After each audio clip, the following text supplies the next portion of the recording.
This is Total Retail Tech Insights. The content retail executives need to optimize their use of technology throughout their organizations. Hello, and welcome to this episode of Total Retail Tech Insights. I'm Joe Keenan, Editor-in-Chief of Total Retail, and I am joined on today's show by Mark Messina, who is the Chief Operating Officer of Geek Plus. We're going to be talking to Mark a little bit about Geek Plus and its systems and tools that are able to help retailers with their supply chains and their automated warehousing solutions. So thank you for joining me today, Mark. Hey, Joe, thank you very much. It's a pleasure to join you here on the Tech Insights podcast. To get us started, Mark, why don't you tell our audience a little bit about Geek Plus for those that might not be familiar with the company?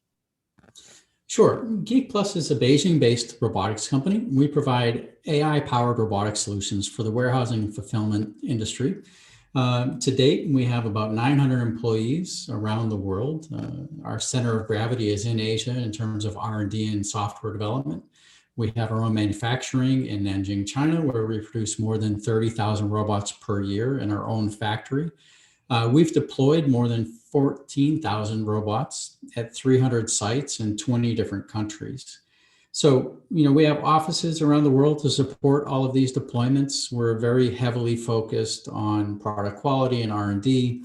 And to that end, we own and operate our own solutions. So our factory that we own is running our robots and our software. Our own 3PL that we own is running our robots and our software. So we live with these systems, and we release 200 features per quarter as a result of living with these systems to improve the systems and enhance their functionality. And we're definitely happy to be here operating in the Americas, where we serve everything from Chile to Alaska. Yeah, that's what I was going to follow up. As you mentioned, a global company. You've kind of trying to US-based retail clients as well and across North America? Yeah, so many of our retail clients actually have a global footprint. So we do have clients that are definitely local. They could be regional, e.g. in the East or maybe in the West, but we also have clients that are operating globally, and we are deploying in their networks globally. So let's talk a little bit about, the current environment for the retail industry. With the COVID-19 pandemic and more consumers shopping online, it's obviously impacted the need for retailers to speed up their supply chains. And one way they can do that is through automation. Tell us a little bit about kind of the impact that you've seen in the industry and the need for automated operations within retailers' warehouses. Yeah, automation is really driven by the end customer, right? And so we'll definitely talk about COVID, but I would start by saying that the customer expectation has become, instant gratification. So they're looking for something that ships. I think maximum acceptable now is 3 days. It used to be, we were pretty happy if we got an order in a week, then it was 5 days. Now 3 is really not so acceptable. 1-2 day shipping is really more of the norm. And we're definitely moving towards a same day fulfillment paradigm. And so that end customer has really driven the demand for automation. COVID has acted like adding oxygen to the fire. So we've seen this massive shift to online shopping as everybody has been sequestered away in their homes because of the pandemic. And so, the nominal peak that we used to see around Thanksgiving has become the average, and peak is indeterminate. We have yet to really understand what is the new peak. So we've seen automation brought to bear to deal with issues around labor scarcity, real estate scarcity, the drive for real estate to be closer to the customer so that the fulfillment network can achieve that 1 day or same day delivery. So that's required that we become much smarter about how we utilize real estate and how we utilize labor. And that's where automation is really driven. Yeah, that's a good point. To your last point there around the scarcity of labor, and also, with the current social distancing guidelines that were in place in warehouses across the country and across the world, automation can help alleviate some of those challenges, I would imagine.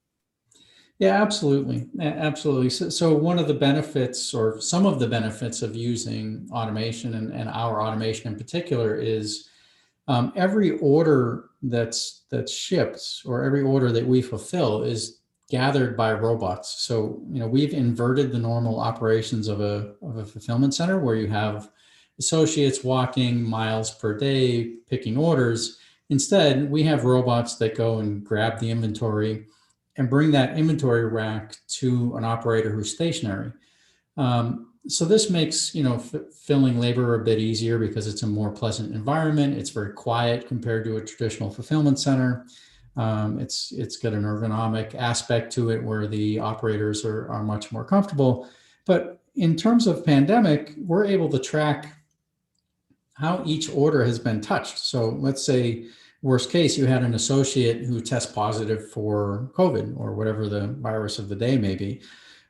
We can track all the inventory that person has touched. So we could go back into the field, sequester the inventory on a particular shelf, or an order that's been shipped. We have full traceability of everything that's happened within our handling of that order.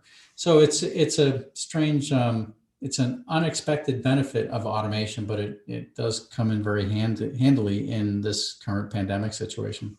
Yeah, I wasn't thinking that in terms of the safety component, as you mentioned. It wasn't probably initially thought as a key benefit, but really in this time it is. And also, I would have think too, the quality control. Instead of having the human element going and picking orders, you have these robots going out into the different areas of the warehouse picking orders, less prone for picking mistakes, I would imagine.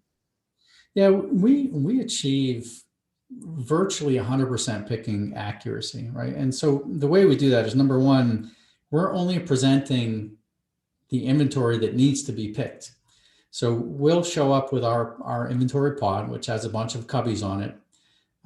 And so we keep things that are dissimilar. The system forces that inventory is stored in a dissimilar fashion. So what that means is, we don't store 7 different kinds of golf balls next to each other. We store one golf ball next to a box of Kleenex.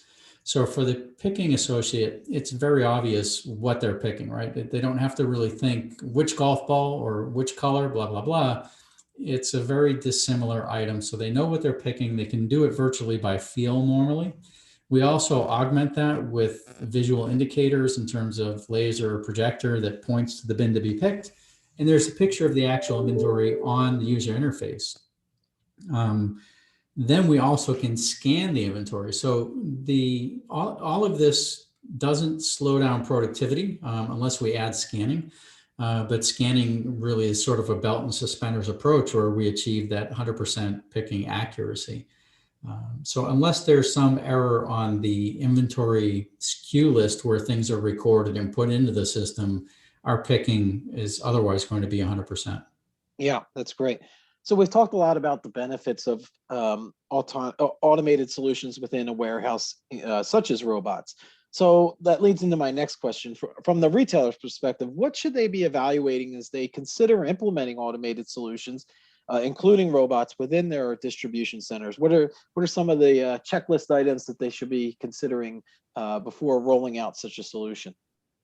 Yeah, it's a good question. So Geek Plus has a number of different platforms, right? So we have our core software that everything is built upon, but we offer a variety of different form factors in AGV and AMR technology. So we've got picking robots, sorting robots, pallet movers, et cetera, fork trucks, all sorts of different form factors, and then different capacities within that. The market today is interesting, because the demand for automation in fulfillment chain is really, we're pushing automation closer and closer to the customer doorstep. So what I mean by that is, we used to have a big warehouse. Now we've got a big warehouse and smaller satellite warehouses that are closer to customer, and we're getting to micro fulfillment being prevalent, especially in urban areas or grocery delivery. And we're going to go to nano fulfillment centers, I think, at some point. So we keep driving the technology closer. And so as a network might digest the options that are out there, it's important to think of a holistic approach to the network design, number one, and how you'll bring different technology pieces to bear. The other piece is flexibility, right? And so one of the weaknesses that COVID has turned up in the supply chain is that many of the traditional fulfillment centers just got tapped out in terms of efficiency. Efficiency in storage of inventory, efficiency of labor utilization, all of this translated to the number of orders that could be filled per day, and they just ran out of steam. That was it. That was all they had. So when you look at automation, one of the benefits that is important to note, and that was a strength of Geek Plus, is our system is incredibly flexible. There's nothing bolted to the floor. So we can expand the system either by adding more storage capacity or more throughput capacity, either by adding more pods or more robots or more workstations. And we can reconfigure the system quite easily. And within certain limitations, the software is constantly reconfiguring where the inventory is. So we're optimizing the utilization of that space. And so, we look at flexibility of the system, reliability of the system. Our system has, no single point of failure. All of our hardware is redundant, and we have hundreds of robots out in the field. So, unless you're at peak and you need every robot delivering, which is a rare case, the system rarely operates at peak, you're going to see virtually no impact should a hardware asset go down during that time. So, flexibility, reliability, and then how do we use space? Real estate is a premium, especially as we get closer and closer to the customer. So how does the system use, what's the cubic utilization of the space, et cetera? And any of the operations directors in the fulfillment centers, this will be, mother tongue to them. They live with this every day. So when you mention the word robots, the first concern that, sometimes that raises concerns that this is going to eliminate jobs and human jobs. But talk a little bit about how warehouse employees can be complemented by automation and robots rather than eliminate those things, those positions. Tell us a little bit about how your solutions can help, like I said, complement the workers that already are within a warehouse.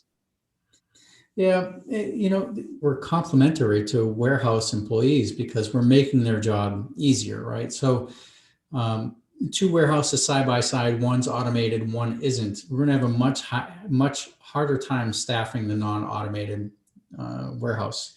And in general, automated warehouses are much more pleasant to work in. They tend to be much safer, much less repetitive injuries or injuries from repetitive motion, this sort of thing. And we can make the work interesting by what we call gamifying the user interface so that it's more interesting as far as the workplace goes as well. In terms of jobs, though, if the industry doesn't vie for efficiency in every aspect of operations, there's no expansion of the industry.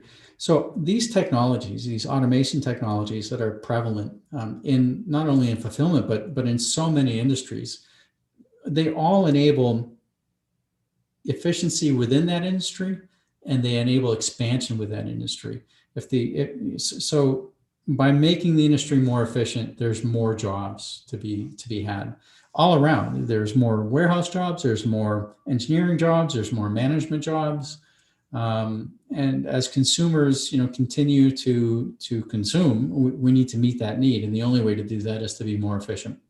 Yeah, that's a great point. And we've given an overview of some of the benefits that you're seeing from the retailer's perspective. Again, talk about the business benefits that retailers can realize from their use of automation within a warehouse or distribution center.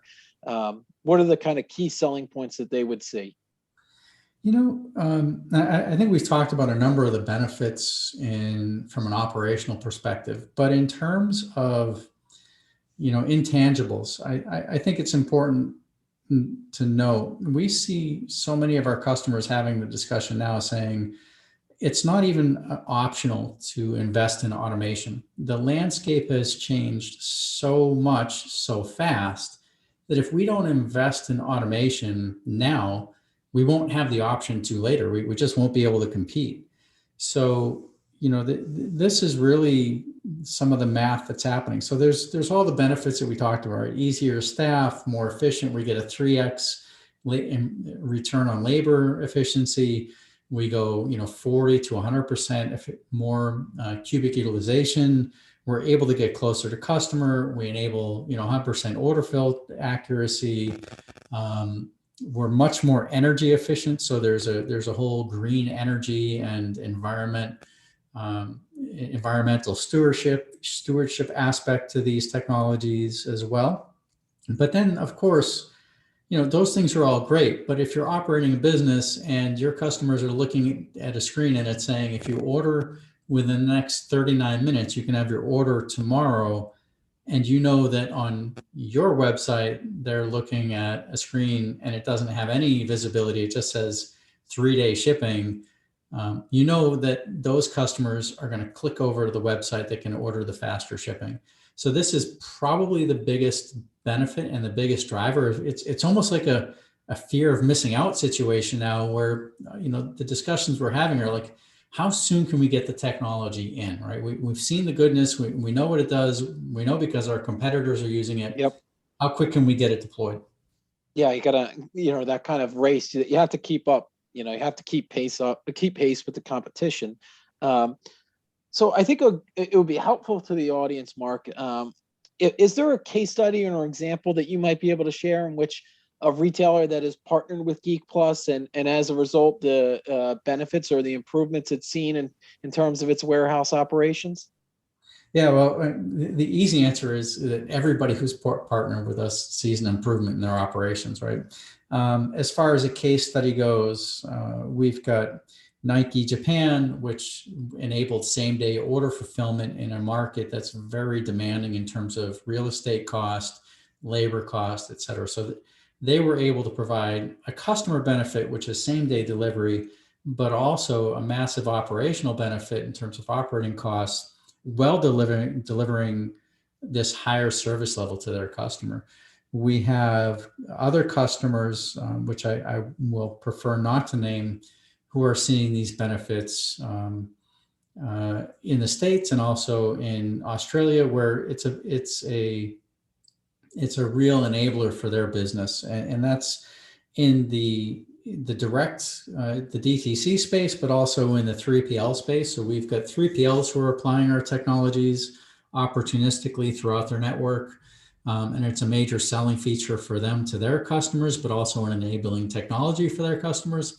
And then our e-com customers who own their owned and operated networks are seeing these benefits as well. And we're seeing, just massive expansion there. Yeah. Which leads me into a follow-up there in terms of, what do you foresee as the future of the retail warehouse distribution center? What does that look like, either to your own point, the e-commerce operator that owns and operates, or the 3PL that is contracted with different retailers for fulfillment? Tell me a little bit about what you foresee as the future when it comes to order fulfillment. Yeah. So, there's a lot of talk about lights out fulfillment centers. I think that there needs to be a confluence of change before that happens. So there's technology, there's all the building blocks there for that, but we haven't yet reached it. I think one of the missing pieces is actually the packaging of the goods themselves needs to be adapted for automation. So that's one aspect of it. You can't run a lights out facility if you have corner cases that need to be handled by humans, because then the lights have to go on and you lose the benefit of the idea. But that said, I think the near future is this very agile adaptation. So we have the demand for instant gratification is only increasing.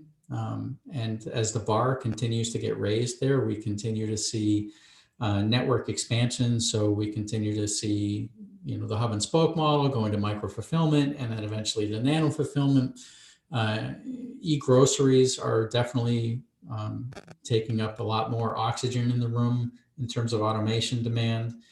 And in terms of, operations outlook, if I'm a network operator or I operate a distribution center, I now need to look at mixing technologies I've never worked with before. So, for ASRS with goods to person, with follow me robots, et cetera. So how do I put all of these different pieces together in a way that my investments are relevant for the next 5 to 10 years, right? This is the challenge. And so we see that there's a lot of new technologies in the space, ourselves included, and the values of these technologies will be on demonstration, and the winners will rise to the top. So we've talked our conversation so far has been totally around the warehouse slash distribution center, as more and more online orders are being fulfilled out of store. So buy online, pick up in store, curbside pickup. Do you foresee these solutions such as robots being utilized in physical brick and mortar stores as well? Or does that become an issue of size of the cubic space that's needed to operate? How do these robots potentially fit into the store of the future almost? Yeah, another interesting question, right? So BOPIS is already a space that we serve that's buy online, pick up in store. So we already have microfilament solutions that we're deploying to satisfy this in-store delivery. And my perspective here is we're going to see the floor space dedicated to those technologies in existing retail environments expand. And there's a whole conversion happening right now in terms of using underutilized real estate, converting it to micro fulfillment centers in urban centers. So, strange things like parking structures, retail that's gone out and is no longer used as just dead space. These are becoming micro fulfillment centers, and it's enabled entirely by machine learning and AI, which studies order profiles and understands what's going to be needed in that space before it's ever ordered, and it puts it there so that space can be well utilized. And it becomes a very complex system because you have bidirectional shipping. If something that was predicted to go to the edge and into that urban structure, that nano or micro fulfillment center, and it turns out that the prediction was not accurate, after some time, that space has to be returned. That volume has to go back to be utilized for other things. It can't sit and wait. So now you've got this bidirectional network, and it's a very complicated system, right? But that's all enabled by machine learning and AI, and then the hardware on the other end of that fulfills it. So that we are positioning ourselves with the hardware and the software to serve these markets. Yeah. So a good segue into the final question I have for you, Mark, is you mentioned how you're positioning yourself. So maybe you could summarize what Geek Plus is doing to set itself up to help the retailers that we've talked about, your existing clients, other retailers as well, to help improve their operations moving forward, including in the warehouse, these micro fulfillment centers that you've talked about. Tell us a little bit about what you're doing. Yeah, we've made a massive investment in our operations, so our R&D side and our manufacturing side. In the R&D side, we have more than 300 R&D engineers dedicated to mostly developing software, because the software intelligence is what makes the hardware run. It's a much faster development cadence. On the other side, on our hardware side, we are investing to double our factory capacity, and really that's all pointing at how do we support our customers. So we're very engaged with our customers to understand what are their needs. We do proof of concepts, we do applications, studies, and simulations to develop those proof of concepts and prove out the value. And we have the software resources and manufacturing assets that we own and operate in order to fill those needs very quickly. We are also moving to stocking in the States. We are a global operation and we ship from our China factories, but we are actually expanding our warehousing in the States so that we can deliver on an even shorter timeline. Today, we typically are seeing anywhere between 3 and 7 months for deployment, depending on a few factors, but it's a very quick deployment compared to traditional deployments with bolted down conveyor, et cetera. And we're looking to stock inventory here in the States so that we can shorten that cycle by at least a month. We are also looking at expanding with final assembly in the States. So lastly, Mark, if our audience of retailers is interested in learning more about Geek Plus, what would you recommend them doing? Well, you can reach out to us.